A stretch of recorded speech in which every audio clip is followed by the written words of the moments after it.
Amados irmãos da Igreja Presbiteriana Memorial Muribeca, graça e a paz seja sobre todos vós. Eu gostaria de dar continuidade à nossa escola dominical. Estamos meditando na nossa revista do Estudo de Coríntios, capítulo 7. O tema é Igreja e Diversidade, o corpo sem mutilação e com cooperação. Mutilação não é exatamente aquele sentido quando um vai beliscando o outro, o corpo está agredindo o próprio corpo, pois somos membros uns dos outros. Então, 1 Coríntios capítulo 12, se você abrir comigo o texto base para essa aula, Paulo tratando dessa questão de dons e tudo mais, ele diz o seguinte a respeito dos dons espirituais: não quero, irmãos, que sejais ignorantes. Sabeis que outrora, quando éreis gentios, deixáveis conduzir-vos aos ídolos mudos, segundo éreis guiados. Por isso vos faço compreender que ninguém fala pelo Espírito de Deus, afirma anátema Jesus. Por outro lado, ninguém pode dizer Senhor Jesus, senão pelo Espírito Santo. Ora, os dons são diversos, mas o Espírito é o mesmo. E também há diversidade nos serviços, mas o Senhor é o mesmo. E há diversidade nas realizações, mas o mesmo Deus é quem opera tudo em todos. A manifestação do Espírito é concedida a cada um visando a um fim proveitoso. Porque a um é dada mediante o Espírito a palavra da sabedoria, e a outro, segundo o mesmo Espírito, a palavra do conhecimento. A outro, no mesmo Espírito, a fé, e a outro, no mesmo Espírito, dons de curar. A outro, operações de milagres. A outro, profecia. A outro, discernimento de espíritos. A um, variedade de línguas. E a outro, capacidade para interpretá-las. Mas um só, e o mesmo Espírito realiza todas estas coisas, distribuindo-as como lhe apraz a cada um individualmente. Porque assim como o corpo é um e tem muitos membros, e todos os membros, sendo muitos, constituem em um só corpo, assim também com respeito a Cristo. Pois em um só Espírito todos nós fomos batizados em um corpo, quer judeus, quer gregos, quer escravos, quer livres, e a todos nós foi dado beber de um só Espírito, porque também o corpo não é um só membro, mas muitos. Se disser o pé porque não sou mão, não sou do corpo, nem por isso deixa de ser do corpo. Se o ouvido disser porque não sou olho, não sou do corpo, nem por isso deixa de o ser. Se todo o corpo fosse olho, onde estaria o ouvido? Se todo fosse ouvido, onde o olfato? Mas Deus dispôs os membros, colocando cada um deles no corpo, como lhe aprouve. Verso 19. Se todos, porém, fossem um só corpo, fossem um só membro, de onde estaria o corpo? Se todos fossem um só membro. O certo é que há muitos membros, mas um só corpo. Não podem os olhos dizer à mão, não precisamos de ti, nem ainda a cabeça aos pés, não preciso de vós. Pelo contrário, os membros do corpo que parecem ser mais fracos são necessários. Nos que nos parecem menos dignos no corpo, a estes damos muito maior honra. Também os que em nós não são decorosos, revestimos de especial honra. Mas os nossos membros nobres não têm necessidade disso. Contudo, Deus coordenou o corpo, concedendo muito mais honra àquilo que menos tinha. Para que não haja divisão no corpo, pelo contrário, cooperem os membros com igual cuidado em favor uns dos outros. De maneira que se um membro sofre, todos sofrem com ele. Se um deles é honrado, com ele todos se regozijam. Ora, vós sois corpo de Cristo, individualmente membros desse corpo. A uns estabeleceu Deus na igreja, primeiramente apóstolos, em segundo lugar profetas, em terceiro lugar mestres, depois operadores de milagres, depois dons de curar, socorros, governos, variedades de línguas. Porventura são todos apóstolos ou todos profetas? São todos mestres ou operadores de milagres? Têm todos dons de curar? Falam todos em outras línguas? Interpretam-nas todos? Entretanto, procurai com zelo os melhores dons. Vamos orar, meus irmãos. Senhor, nos ajude, Pai. Nos ajude a ter discernimento da Tua palavra. Nós queremos ouvir a Tua voz, sermos edificados. Nós queremos compreender a Tua palavra, Pai, com clareza. Ilumina as nossas mentes. Abençoa a Tua igreja, o Teu povo, com esse estudo. E nos ajude a viver a Tua palavra, a aplicar em nossas vidas aquilo que temos aprendido, Senhor, da Tua palavra. É o que nós te rogamos, Senhor, em nome de Jesus. Amém. Queridos irmãos, nós demos introdução a esse capítulo 7 da aula na última feita sobre Igreja e Diversidade, nós vimos a introdução desta aula, né? Essa questão das divisões. Eu quero dar continuidade hoje, tratando da data e ocasião, primeiro ponto. A divisão entre o povo de Deus apenas enfraquece o seu testemunho ao mundo perdido. Conforme João 17, veja comigo esse texto, João 17, versos 20 e 21. João 17 fala exatamente da oração sacerdotal de Cristo, quando ele roga por nós, meus irmãos, o seu povo, nós que estamos no mundo. Ele estava a ponto de partir. E ele roga ao Pai pela minha e pela sua vida. Se você olhar comigo João 17, verso 20 e 21, veja o que ele diz. Jesus Cristo: não rogo somente por estes, mas também por aqueles que vierem a crer em mim, por intermédio da sua palavra, a fim de que todos sejam um. E como és tu, ó Pai, em mim, e eu em ti, também sejam eles em nós, para que o mundo creia que tu me enviaste. Então veja, meus irmãos, que oração bonita que Cristo faz pelo seu povo, para que sejamos um, unidos.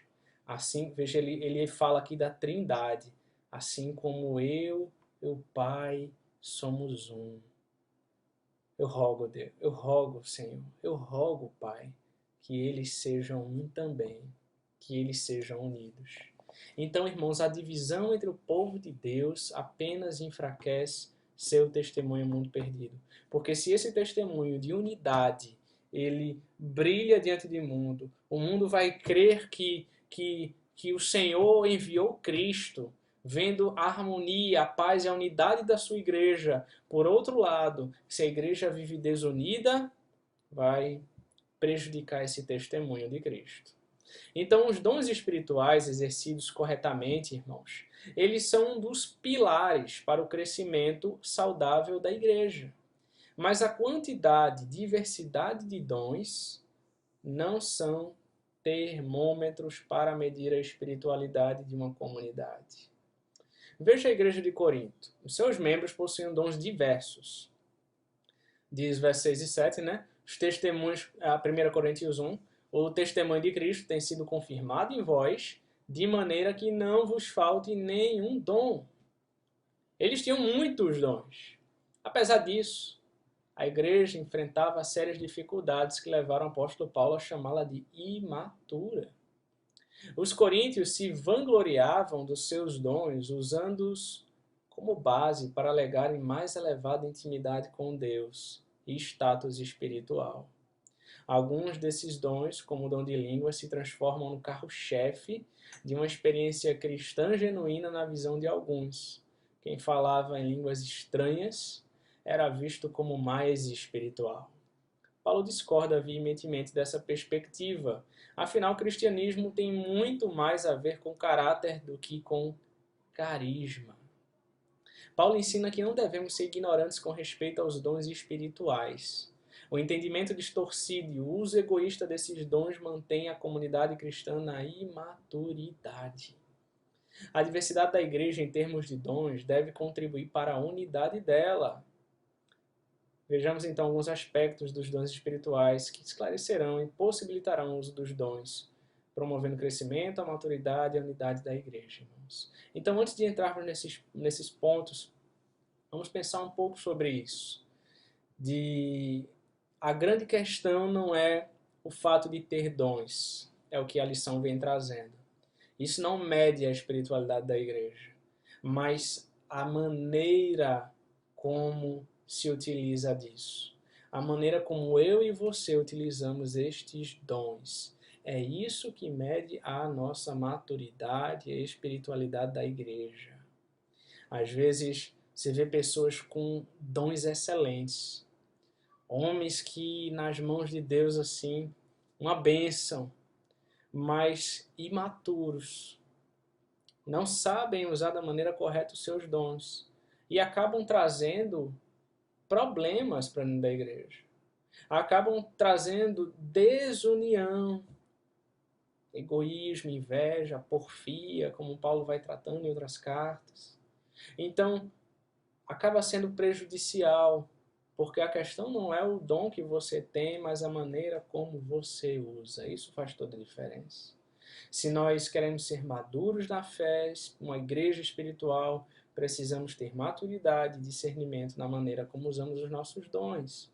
Aqui ele fala, né, até o exemplo das línguas, né, em que a gente vê aí uma coisa muito distorcida nos tempos de hoje, meus irmãos, muito distorcida. Nós vamos tratar sobre isso depois com mais detalhes, mas a falta de entendimento das pessoas do que é isso biblicamente e da maneira como isso deve ser usado na igreja, isso tem trazido muitos problemas. E tem sido exatamente isso que nós vimos, é como um carro-chefe, né? Aquele que fala supostamente em línguas, ele é mais espiritual. Então isso acaba sendo algo para o ego dele, para reconhecimento da pessoa, do que para edificação mútua. Não é verdade? Acaba sendo uma coisa que ninguém entende nada e não edifica ninguém. Então, irmãos, vejamos então a ideia aqui dos dons espirituais, no capítulo 2. Primeiro, presentes de Deus, o primeiro ponto. Veja, a palavra dom, ela vem do grego charismata. Na raiz dessa expressão está a palavra grega charis, que significa graça. Todo dom é um presente de Deus, uma manifestação da graça do Senhor sobre a igreja. Por isso, na comunidade cristã, não existe espaço para orgulho por causa de um determinado dom. Dons necessariamente apontam para a graça de Deus. Paulo enfatiza que cada pessoa tem um dom transmitido pela manifestação do Espírito, que não há discípulo de Jesus sem dons e nem existe uma pessoa que reúna todos os dons. Portanto, pessoas precisam de pessoas. É o princípio da mutualidade cristã. Nós somos um corpo composto por membros diferentes, mas interdependentes. A cada um, porém, é dada a manifestação do Espírito. Cabe ao Espírito Santo a distribuição desses dons espirituais. Todos os membros do corpo de Cristo possuem ao menos um dom. Falei sobre isso na aula passada. A questão principal não é se você tem um dom, mas qual é o seu dom? Qual é a sua função como membro do corpo de Jesus? Paulo tem uma lista de dons em suas cartas. Vamos ver alguns textos bíblicos. Romanos capítulo 6. E eu quero que à medida que nós vamos ler aí uma lista de Paulo de vários dons, você comece a refletir sobre isso. Comece a pensar em qual é o seu dom. Romanos capítulo 6. E lembrando, irmãos, que a melhor maneira de você identificá-los vai ser se envolvendo com a obra. Mas vejamos então alguns dons que Paulo coloca aqui. Romanos 6, versos 6 a 8. Sabendo isto, que foi crucificado com ele o nosso velho homem, para que o corpo do pecado seja destruído e não sirvamos o pecado como escravos. Porquanto quem morreu está justificado do pecado. Ora, se já morremos com Cristo, cremos que também com ele viveremos. Cremos que com ele também viveremos. 1 Coríntios 12, eu acho que está errado essa referência, deveria ser outro texto, mas veja comigo, 1 Coríntios 12, irmãos. 1 Coríntios 12, versos de 8 a 10, diz o seguinte: porque a um é dada, mediante o Espírito, a palavra da sabedoria, e a outro, segundo o mesmo Espírito, a palavra do conhecimento. A outro, no mesmo Espírito, a fé, e a outro, no mesmo Espírito, dons de curar, a outro, operações de milagres, a outro, profecia, a outro, discernimento de espíritos, a um, variedade de línguas, e a outro, capacidade para interpretá-las. Veja agora comigo o verso 28. Ele disse: a uns estabeleceu Deus na igreja, primeiramente apóstolos, em segundo lugar profetas, em terceiro lugar mestres, depois operadores de milagres, depois dons de curar, socorros, governos, variedades de línguas. Veja comigo, 1 Coríntios 14, avança um pouquinho.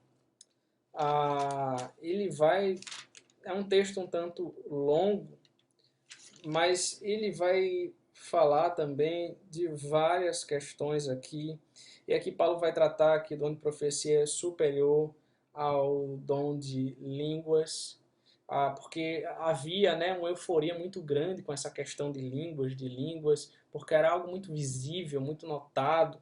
Então ele vai falar que a questão da profecia, de você falar a vontade de Deus, da parte de Deus, é superior a isso, né? E Paulo depois vai dizer, a partir do verso 20, irmãos, não sejais meninos no juízo, na malícia, sim, sede crianças, quanto ao juízo, sede homens amadurecidos. Na lei está escrito, falarei este povo por homens de outras línguas e por lábios de outros povos, nem assim me ouvirão, diz o Senhor. Aí ele vai tratando da questão da imaturidade, da maneira como eles estavam tratando as coisas. E aí, a partir do verso 26, ele vai falar sobre a necessidade de ordem no culto, a necessidade de ordem quanto a essa questão dos dons, que embora haja dons distribuídos ao seu povo, é preciso haver ordem. É preciso haver ordem, porque lembrem, o propósito é edificação do povo, não uma coisa irracional, não uma loucura em que as pessoas fazem uma coisa de uma maneira que ninguém entende. Isso, Paulo vai dizer, não faz sentido algum na igreja. O culto deve ser racional. Então, irmãos, outro texto é Efésios 4. Efésios capítulo 4, se você observar comigo, de 11 a 13. Efésios capítulo 4, de 11 a 13. E ele mesmo concedeu uns para apóstolos, outros para profetas, outros para evangelistas e outros para pastores e mestres, com vistas ao aperfeiçoamento dos santos para o desempenho do seu serviço, para a edificação do corpo de Cristo. Veja o propósito pelo qual ele distribuiu esses dons. Então, até que todos cheguemos à unidade da fé e do pleno conhecimento do Filho de Deus, a perfeita varonilidade, a medida da estatura da plenitude e de Cristo. Propósito aqui revelado. É para edificação do corpo, é para a maturidade do corpo, é para a unidade, é para a fé. Para isso que o Espírito de Deus distribui esses dons à igreja com muita sabedoria, com muito entendimento, irmãos. Queridos irmãos, que nós possamos estar orando pela nossa igreja para que tenhamos esse entendimento de que os dons são presente de Deus, é para a glória dele, não para a minha glória, e é para ser usado de maneira madura, de maneira racional. O culto deve ser racional, não é uma loucura. E tudo devemos dar graças a ele, o poder é dele, o dom vem dele, vem da parte dele, não é nada que veio de mim, não é nada que veio de você. Vamos orar por isso. Senhor Deus amado, obrigado pela tua palavra, pela tua igreja. Obrigado, Senhor, porque o Senhor é bom, porque o Senhor distribui dons à sua igreja, são um presente do Senhor para a edificação do teu corpo.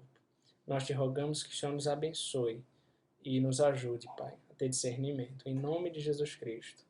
Amém. Que Deus te abençoe.